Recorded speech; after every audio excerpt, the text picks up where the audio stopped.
আমাদের বেকার ভাতা বন্ধ, আমাদের সব দিকেই বন্ধ। আমি এখন খাবো কি? আমাদের দুজনের না খেয়েই মারা যেতে হবে। আপনার দুজনের মধ্যে কেউ ভাতা পান না? না, কেউ কিচ্ছু পাইনি। আমি মরে গেছি নাকি মৃত? ও মৃত বলে ভাতা দিচ্ছে না? না। জীবিত থেকেও মৃত বন্ধ ভাতা, অনাহারে দিন কাটছে বৃদ্ধ দম্পতির। 94 বছরের বৃদ্ধ দম্পতি খাতায় কলমে মৃত। মমতা সরকার জীবিত থেকেও বন্ধ করে দিয়েছে তাদের স্বামী স্ত্রীর বার্ধক্য ভাতা। কিছুদিন আগেই মৃত্যু হয়েছে তাদের সন্তানের। এখন বয়সের ভারে পারেন না কোনো কর্ম বা রোজগার করতে। শারীরিকভাবে অসুস্থতা থাকলেও টাকার অভাবে বন্ধ করে দিতে হয়েছে ওষুধ খাওয়া। গাছপাতা কুড়িয়ে রেশনের চালটুকু দিয়ে কোনো রকমে একবেলা খেয়ে বাঁচিয়ে চলেছেন তারা। এই লড়াই এক অসাধারণ লড়াই। ভাতা বন্ধ, অনাহারে দিন কাটছে বৃদ্ধ দম্পতির।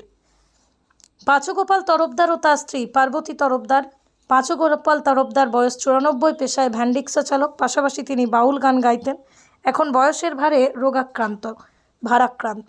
এখন আর তিনি রিক্সা চালাতে পারেন না, তাই কোনো রকমে এভাবেই জীবনযাপন করতে হচ্ছে তাদের।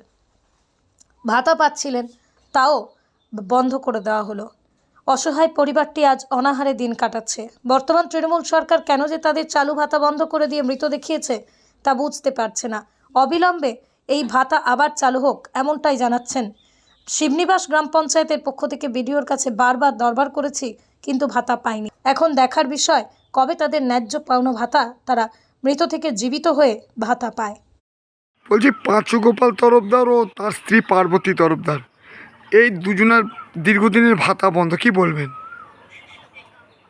এত ভাতা চালু করছে পশ্চিমবঙ্গ সরকার, বেকার ভাতা, যুবতী ভাতা, মহিলাদের ভাতা, কিন্তু এই পাঁচুগোপাল তরফদার আর পার্বতী তরফদার তারা তো খুবই অনাহারে চলছে।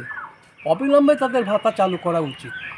আমরা মনে করি যে খুবই দুস্থ মানুষ, তার দিন চলে না, তার কাঠের আগুন দিয়ে কোনো ভাত রান্না করতে পারছে না। এটা অবিলম্বে ব্যবস্থা নেওয়া উচিত সরকারের পক্ষ থেকে। সে বারবার বিডিও অফিসে গিয়েছে, কিন্তু কাজের কাজ কিছুই হয়নি। অবিলম্বে তার ভাতা চালু করলে উপকৃত হবে এবং আমরাও খুশি হব। বলছি, উনি অভিযোগ করছেন যে উনি দীর্ঘদিন ভাতা পেতেন, বন্ধ করে দিয়েছে। কারা বন্ধ করলো? এটা সরকার করেছে। সরকারই তো আছে পশ্চিমবঙ্গে, তৃণমূল সরকার, তাদের জন্যই এটা পাচ্ছে না। তাদের অবস্থা কীরকম দেখলেন? খুবই অবস্থা খারাপ, আমি নিজে দেখেছি এবং আমার সাথে অনেক লোকও গিয়েছিল। তারা খেতে পাচ্ছে না, আঁকা জ্বালাতে পারছে না, কিছুই তাদের নেই। আপনার কি চান? আমরা চাই অবিলম্বে ভাতা চালু হোক। আপনার নাম? আমার নাম সিদ্ধার্থ মুখার্জি, আমি শিবনিবাস ভারতীয় জনতা পার্টির 103-এর সভাপতি।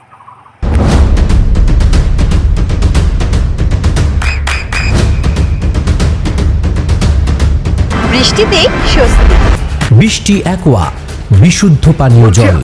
আপনার এখন চলছে কিভাবে? চলছে ওই কন্ট্রোলে দুটো চাল পাই, আটা পাই, ওই খাচ্ছি। আর আমাদের বেকার ভাতা বন্ধ, আমাদের সব দিকেই বন্ধ। আমরা রিক্সা চালাতাম, গান বাজনা করে বেড়াতাম, যে আর গানও করতে পারি যে পয়সা হয় না। তাহলে আমি এখন খাবো কি? না খেয়ে আবার দিন ব্যবস্থা।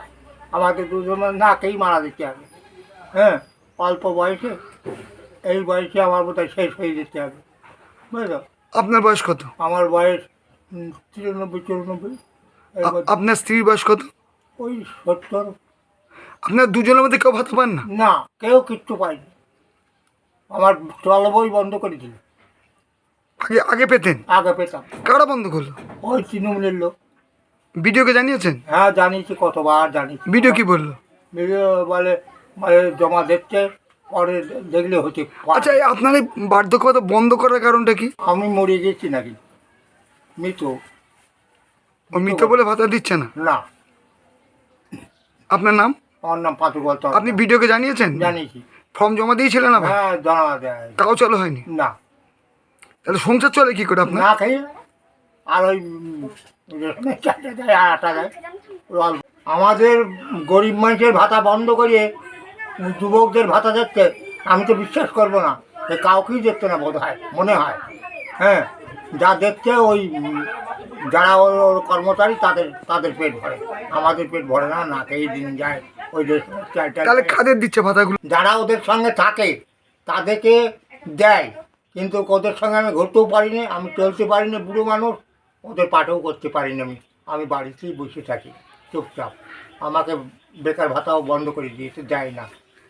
তাহলে মমতা কাদের ভাতা দিচ্ছে এগুলো? ও যুবকদের যাদের ও মমতার সঙ্গে ঘোরে, যাদের গুণগান গায়, তাদের ভাতা দিচ্ছে, আমাকে দেয় না। আমি বলছি আমাকে দেয় না। আপনার স্ত্রীকেও দেয় না? না, আমার স্ত্রীকেও দেয় না, নাকেই দিন দেয়। আগে পেতেন? আগে আমাকে চালু বই। বলছি কৃষ্ণগঞ্জের শিবনিবাস পারচন্দনের এলাকায় এক বৃদ্ধ দম্পতি বার্ধক্য ভাতা পেতেন, তাদের বন্ধ করেছে। তারা দুবেলা দুমুঠো খেতে পাচ্ছে না, শুধু রেশন চালের উপর ভরসা করছেন। অন্যদিকে অভিষেক বন্দ্যোপাধ্যায় এসআইআরে যাদের মৃত দেখানো হয়েছিল তাদেরকে মিছিলে নিয়ে গিয়ে দেখিয়েছে নির্বাচন কমিশন কত বড় ভুল করেছেন। এক্ষেত্রে রাজ্য সরকারের যে কাজটা করলেন, কি বলবেন? দেখুন, এই রাজ্য সরকার পারে না এমন কোনো কাজ নেই। রানাঘাট উত্তর পূর্বে যিনি দাঁড়িয়েছেন বর্ণালীতে, তার বাড়ির কাছে যে প্রধান রয়েছে তিনি জীবন্ত আছেন, তার স্ত্রী বিধবা ভাতা পায়। আর এই পাঁচু গোপাল বাবু, ইনি প্রায় 90 বছরের কাছে ইনার বয়স, এবং ওনার স্ত্রীও বেঁচে আছে। ইনি যে ভাতাটা পেতেন সেটা কেন্দ্র সরকারের ভাতা। তো বিগত 1 বছর ধরে এনার ভাতাটা বন্ধ করে দিয়েছে। কারা বন্ধ করেছে? এই সরকার। কেন্দ্রের নিয়ম অনুযায়ী যে ভাতা একজনের বন্ধ হলে তাহলে তার স্ত্রী পাবে। খোঁজ নিয়ে দেখা যাচ্ছে যে পাঁচু গোপাল বাবুকে মৃত দেখানো হয়েছে। তিনি সমস্ত কাগজপত্র এবং তার ভোটার লিস্ট সহ এই এসআইআরের সমস্ত কাগজপত্র জমা দিয়ে আজকে 1 বছর ধরে ছুটে বেড়াচ্ছে। তার অপরাধ কি? তার অপরাধ, তিনি একজন বাউল শিল্পী, রিক্সা চালাতেন এবং তিনি এই রাষ্ট্রবাদী সরকারের বিভিন্ন রকম গানগুলো গেয়ে বেড়াতেন, রাষ্ট্রের উন্নয়নের গানগুলো গেয়ে বেড়াতেন, প্রধানমন্ত্রীর উন্নয়নের গান গেয়ে বেড়াতেন। সেই কারণেই তার জীবন দশায় তাকে মৃত হিসাবে দেখিয়ে দিয়ে তার ভাতাটাকে বন্ধ করে দেওয়া হয়েছে।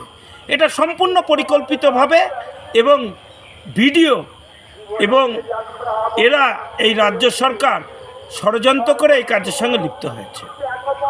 বলছি আপনারা কি চান? আমরা চাই এই জাতীয়তাবাদী এবং রাষ্ট্রবাদী মানুষটার নাম ভোটার লিস্টে যেরকম আছে, তিনি জীবিত মানুষ, তিনি জীবিত হিসাবেই পুনরায় তার ভাতাটা চালু হোক, যাতে তার সংসারটা এই ভাতার ওপরে এবং রেশনের ওপরে পরিপূর্ণভাবে তারা যাতে মৃত্যুর আগের দিন পর্যন্ত অন্ন সংস্থানটা করতে পারে। আপনার নাম?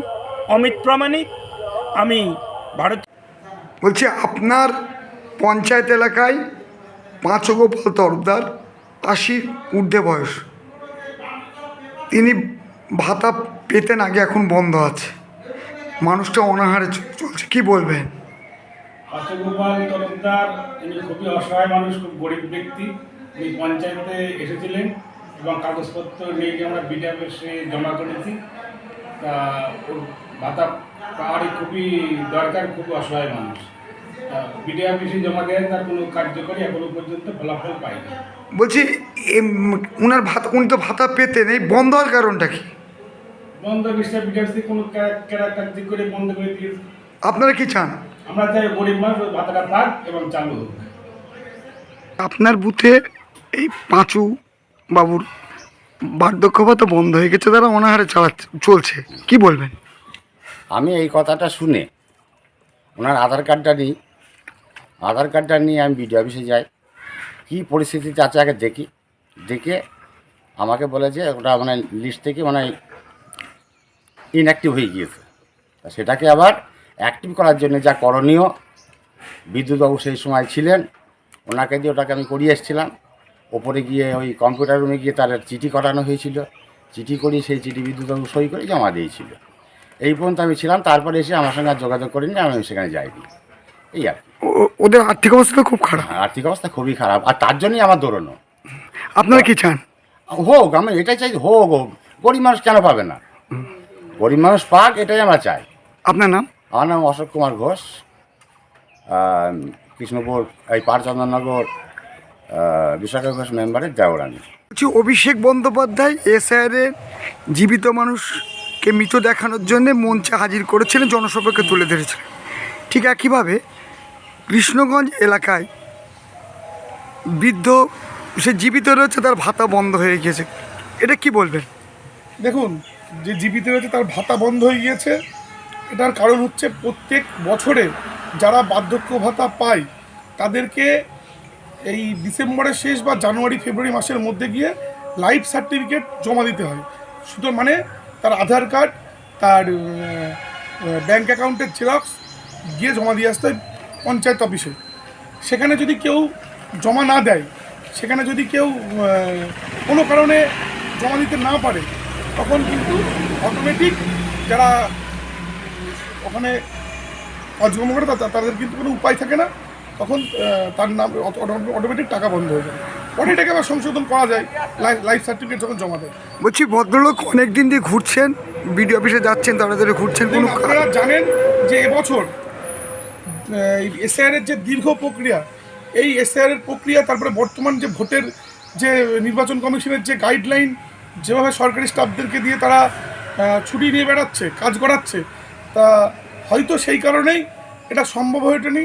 আমি আশা রাখছি, আমি দায়িত্ব নিয়ে বলছি যে নির্বাচন প্রক্রিয়া শেষ হওয়ার পরেই সেই ব্যক্তি তার যে সমস্যা সেটা ঠিক হয়ে যাবে। বলছি, যে বৃদ্ধ বা বৃদ্ধার ভাতা বন্ধ হয়েছে, একদম অসহায়, তাদের এইটাই সম্বল ছিল, এই ব্যাপারে কি বলবেন? দেখুন, পশ্চিমবাংলায় বার্ধক্য ভাতা, লক্ষ্মীর ভাণ্ডার, যুবসাথী, সরকারি যে যে প্রকল্পগুলো আছে, তার জন্য কাউকে তৃণমূল কংগ্রেস করতে হয় না। পশ্চিমবাংলার নাগরিক হলেই কিন্তু সে এই প্রকল্পগুলো পায়। তাই যেমন আমাদের সরকার যেমন উন্মুক্ত দ্বার করে দিয়েছে সরকারি পরিষেবার জন্য, তেমনি যে ব্যক্তি বা যারা পাচ্ছেন তাদেরও দায়িত্ব নিয়ে তার সঠিক সময় ডকুমেন্টসগুলো পৌঁছে দেওয়া উচিত। হয়তো কোনো কারণে তিনিও পারেননি, বা তার কাছে খবর পৌঁছায়নি, বা তিনি বুঝতে পারেননি। আর যারা সরকারি স্টাফ ছিল তাদের কাছে হয়তো ডকুমেন্টস পৌঁছায়নি, তিনি তার সেই কারণে হয়তো কোনোভাবে এইটা বাদ চলে গিয়েছে। বলছি, এই গাফিলতি কি রাজ্য সরকারের? না, শুধু রাজ্য সরকারে হবে কেন? দেখুন, মিডিয়া, বিজেপি, বিভিন্ন রকম নিন্দুক লোক, তারা কিন্তু রাজ্য সরকারের দোষ দিতে পারে। কিন্তু আপনি জানেন যে যারা পেনশন হোল্ডার, তাদেরও কিন্তু ব্যাংকে গিয়ে লাইফ সার্টিফিকেট জমা করে আসতে হয় সম্পূর্ণ নিজ দায়িত্বে, বা তার বাড়ির কাউকে গিয়ে কিন্তু জমা দিয়ে আসতে হয়। তা সেক্ষেত্রে এটা যেমন রাজ্য সরকার স্কিমটা চালু করেছে, কিন্তু যে ব্যক্তি পায় তার উচিত দায়িত্ব নিয়ে তাকে গিয়ে কিন্তু জমা দেওয়া। আপনারা কি চান? আমরা চাই, আমি আপনাকে আগেও বলেছি, দায়িত্ব নিয়ে বলছি, যদি এরকম সমস্যা আপনার থেকে আমরা জানতে পারলাম, নির্বাচন প্রক্রিয়ার শেষের পরে আমরা দায়িত্ব নিয়ে সেই ব্যক্তির নাম আমরা তুলে দেবো। আপনার নাম? আমার নাম শুভদীপ সরকার, সভাপতি। আপনার সন্তানের উজ্জ্বল ভবিষ্যতের সঠিক দিশা JRS public school. JRS public school, যেখানে শিক্ষা এবং আনন্দ একসাথে। JRS public school has an excellent team of teachers for the holistic development of your child. আপনার সন্তানের উজ্জ্বল ভবিষ্যতের একমাত্র ঠিকানা জেআরএস পাবলিক স্কুল। আপনি কোথায় ইনভেস্ট করবেন, কেন করবেন, বুঝতে পারছেন না তো? সঠিক গাইডলাইন পেতে আজই আসুন নদিয়ার চাকদাতে নিবেদিতা প্রাইভেট লিমিটেডে। Nivedita private limited, marketing and distribution service. Balcony বা সিঁড়ির রেলিং, মডিউলার কিচেন বা ড্রয়িং রুম, এক কথায় আপনার স্বপ্নের বাড়িকে করে তুলুন আরো সুন্দর। Chakdah ply centre, gorgeous look বা কোয়ালিটি সবে 3 number 1 Chakdah ply centre. Chakdah ply centre, KBM, Chakdah, Nadia. হোমওয়ার্কটা করেছো? হ্যাঁ স্যার। এ বাবা, ভুল করেছো কেন? চোখে কেমন ঝাপসা দেখছি, লিখতে আর পড়তে খুব সমস্যা হচ্ছে। চাকদার মডার্ন অপটিক্স থেকে ভালো চোখের ডাক্তার দেখিয়ে নাও। প্রতিদিন প্রকৃত চোখের ডাক্তার ও দৃষ্টি বিশেষজ্ঞ মডার্ন অপটিক্স, চাকদহে। নদিয়া জেলার সবথেকে বড় বিল্ডার্স চাকদার মা মনসা বিল্ডার্স, রড ও সিমেন্টের পাইকারি ও খুচরো বিক্রেতা।